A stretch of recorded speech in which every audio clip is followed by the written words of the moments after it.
friends. So today we're going to be milling a little bit of lumber for our cabin to be. So these are eastern hemlock trees, and they're pretty stout lumber. This is what we're going to be milling a lot of our 2x6s out of. So our cabin is going to be a 16 by 24 cabin, and it'll be mostly 2x6 construction, so we can fit more insulation in there for North Country winter. That gets pretty tough. Definitely a big contrast to today. It's about 88 degrees right now. It's going to get up to 95, which doesn't seem like that hot if you live down south, but for us up here in the north, it's pretty brutal. Pretty hot and sticky day. So we'll explain the mill a little bit. This is a rather small mill. We're at a friend's house, and he's letting us use his mill, which is pretty awesome. So it just slides on the track like this. There's basically a big bandsaw down here that cuts the blade. Cuts the timber.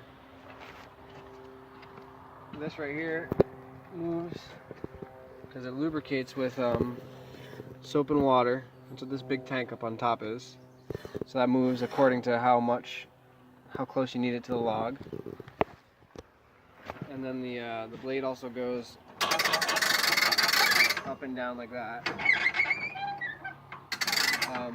So we can pause for a little bit. We'll get a log up on here, and we'll walk you through how to mill a little bit of lumber, I guess. One thing I forgot to mention is this is called a PV. This is what they use to move logs. You kind of hook it on here and kind of roll it. I'm gonna wait to get these out of the these boards out of the way to roll it, but just another thing I wanted to mention. Okay, so the log is kind of lined up here. These are called dogs, like our dog over there. These are used basically to hold it in place while we mill, so nothing rolls away on us. And the slab, which is these top parts of the log. So I'm gonna attempt to start the mill, and we'll cut what they call the slabs off, which is basically the bark of the log.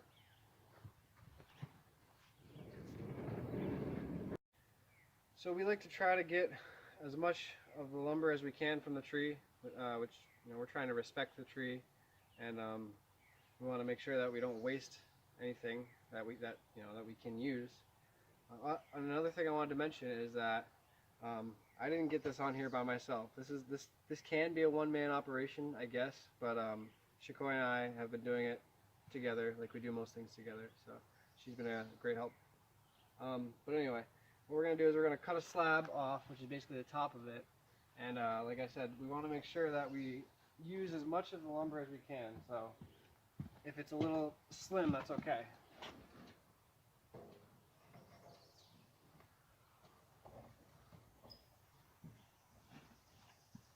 So that's the water to lubricate the blade. It's a little water and a little bit of soap to lubricate the blade. And I'm going to start the mill. Ear protection is always very important whenever working with any kind of machinery.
So that is what they call a slab.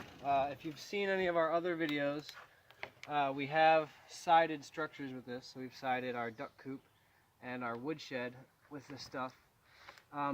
Normally in the lumber industry, it's considered waste, which is pretty sad. Our friend's got a pretty good pile of it right here that he uses for kindling or shoulder season wood. So now what we've got to do is we've got to rotate the log 90 degrees. We will pause so we can do that and we're not struggling. Shakoi holding the camera, us trying to move it, and then we'll pick back up when we've rotated it 90 degrees and we'll cut the other slab off and so on and so on. The log is rotated. We'll continue to cut another slab. On the other side of these dogs, there's a kind of just a metal bar. Shakoi will show you, and that kind of squares up the face against that, so you get a more or less square cut. Another thing I want to mention is this is all, with a band sawmill, this is all rough cut lumber, so it's not going to be perfectly dimensional like you get from a sawmill. They use big, basically circular saws there, and they have a lot sturdier equipment. And this is going to be far different than stuff that you get from, say, Home Depot or Lowe's. This is all rough cut lumber. It'll be 2 by 6, as in 2 inches by 6 inches, not 1.5 inches by 5.5 inches. It's beautiful because we know where this lumber is coming from. These trees are coming from Vermont. Our house will be built in Vermont. Hemlock's a lot stronger than the pine that they grow in the southern plantations. That stuff grows really, really quickly. The grain is usually really, really spaced apart. This is fairly dense grain. These trees, I don't know how old these trees are. If I counted the rings, they might be 50 years old. So this is pretty stout, pretty strong lumber. Now we're going to cut off another slab.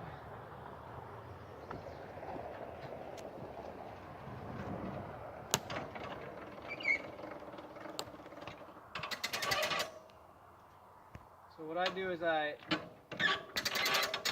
basically line, there's a big gauge right here, and I try to get it as close to 1 inch as possible. So this one is around 10 inches again. Sometimes it'll vary, it'll be at 9 inches, and I may have to cut another slab off of this, but we'll start with just one for now.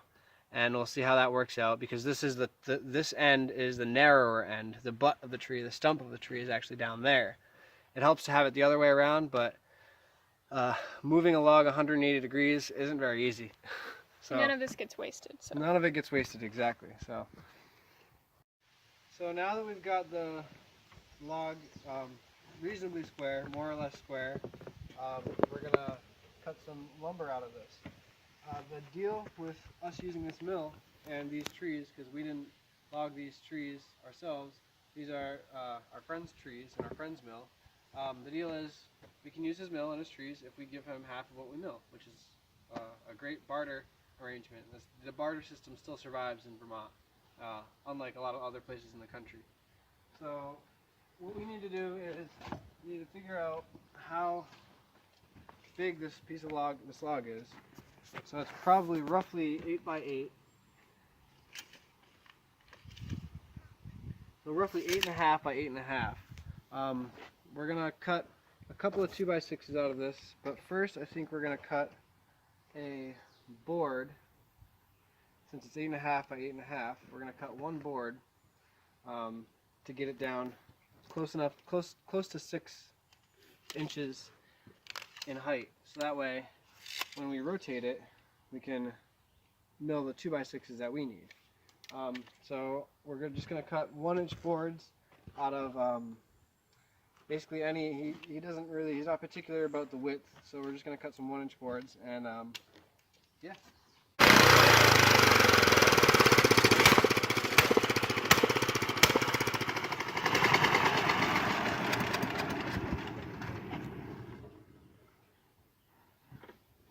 So here is the 1-inch board. Looks like a nice 1-inch board. Another thing I wanted to mention is waning. So if Shakoi points the camera right there, so those are some slabs that weren't quite slabs and they weren't quite boards. So what we're going to do is once this log that we're milling gets down to 4 inches or so, we're going to stand these up on their ends like this so we can chop some of this bark off on either end. and we'll have a board. Maybe not so much this one; it's a little thin. There's a little bit of bark on the board that's not too big of a deal, but and the same thing with these ones right here. So that way we can get a usable board out of it. Like I mentioned before, we don't want to waste anything. Our friend Larry isn't too keen on waste either. He built this house out of all lumber that he milled and cleared himself. Same thing with the shed that was behind me, and one of his son's house on the land right over there, and then I think another one of his son's house on the land over there. So they've made good use of the lumber, and some people would say that's robbing the land, but it's less exploitative than it is to go to a department store or hardware store or whatever and buy lumber that's been transported halfway across the country and yada yada yada. You know, that's not sustainable at all. So now we're going to get the wane or the bark off of some of these boards standing up on sides, so there's still some usable pieces. We're just going to go inch by inch and try to get some of it off, and we'll do the same. We'll flip them over 180 degrees, and we'll do the same on that side. There you go. So now we're going to mill another 1-inch board out of this, and then this log will be roughly 6 inches in height. That way we can flip it 90 degrees and then mill some of our 2x6s. So we milled through that one log, and now it's time to change the blade. These blades only, like any other blade or chainsaw chain or anything that's sharp and has an edge, it only lasts for so long.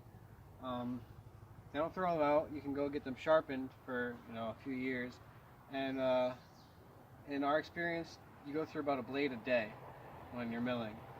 So we changed it about halfway through the day last time we were here, so we're going to change it now because the lumber is starting to get a little bit wavy, which isn't that big of a deal. It's all rough cut anyway. If we want to get it nice and smooth, we can plane it and run it through a planer when it's time to use it.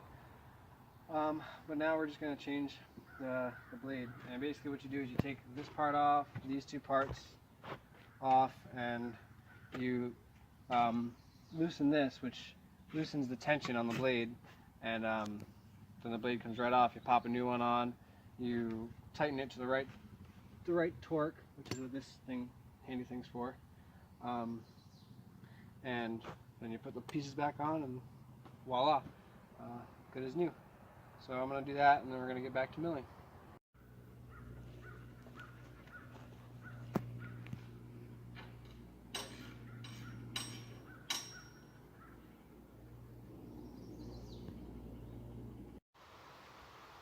So we're back at our home base for now, and we unloaded a good load of lumber from today. So one thing I wanted to mention in the last shot, when we were waning these boards, when we were taking boards like this and milling the bark off of them to turn them into straight-sided boards, that these little 1x1 rough cuts are really excellent to use for stickers in between the layers of lumber. So another example of nothing being wasted, respecting the tree as much as we can. These boards are pretty heavy. They're green cut, less than a week ago. Plus all the lubricant, the soap and water gets into the boards, makes them even heavier. They're wet. So this is pretty necessary to stack them out and sticker them out and dry them up like this. The difference from now to a week will be, you'll be able to feel it for sure. The difference from now to a year, it'll be like night and day. They'll be super light, but still really remarkably strong, really dense timber. You only really need to let it dry for about a month before you have to use it, but we don't know when we're going to use this. We're planning on hoping to get a cabin built on some land by the end of next summer.